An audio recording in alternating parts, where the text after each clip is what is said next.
सिंध जे मुख़्तलिफ़ शहरनि में जाली नंबर प्लेट्स वारियूं गाॾियूं हलण जो इंकिशाफ थियो आहे। एडिशनल आईजी ऑपरेशन पारां समूरियुनि डिवीज़नुनि जे डीआईजीज़ खे कार्रवाई जो हुकुम ॾिनो वियो आहे, जॾहिं त मुख़्तलिफ़ शहरनि में जाली नंबर प्लेट्स वारियूं गाॾियूं हली रहियूं आहिनि। एडिशनल आईजी ऑपरेशन जो इहो चवणु आहे, कार्रवाई करे गाॾियूं ज़ब्त करे मुलविस माण्हुनि ख़िलाफ़ कानून मूजिबि कार्रवाई कई वञे। लाड़काणे, सखर, मीरपुर ख़ास ऐं हैदराबाद जे डीआईजीज़ खे लिखत में हिदायतूं जारी कई वियूं आहिनि।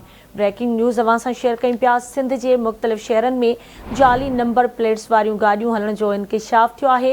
एडिशनल आईजी ऑपरेशन पारां समूरियुनि डिवीज़न जे डीआईजीज़ खे कार्रवाई जो हुकुम ॾिनो वियो आहे। मुख़्तलिफ़ शहरनि में जाली नंबर प्लेट्स वारियूं गाॾियूं हली रहियूं आहिनि। एडिशनल आईजी ऑपरेशन जो इहो चवणु आहे त कार्रवाई करे गाॾियूं ज़ब्त करे मुलविस माण्हुनि ख़िलाफ़ कानून मूजिबि कार्रवाई कई वञे। तफ़सील मालूम कंदासीं कराची मां आवाज़ न्यूज़ जे रिपोर्टर आमिर सुप्रो खां। जी आमिर, वधीक कहिड़ा तफ़सील आहिनि, आगाह कजो।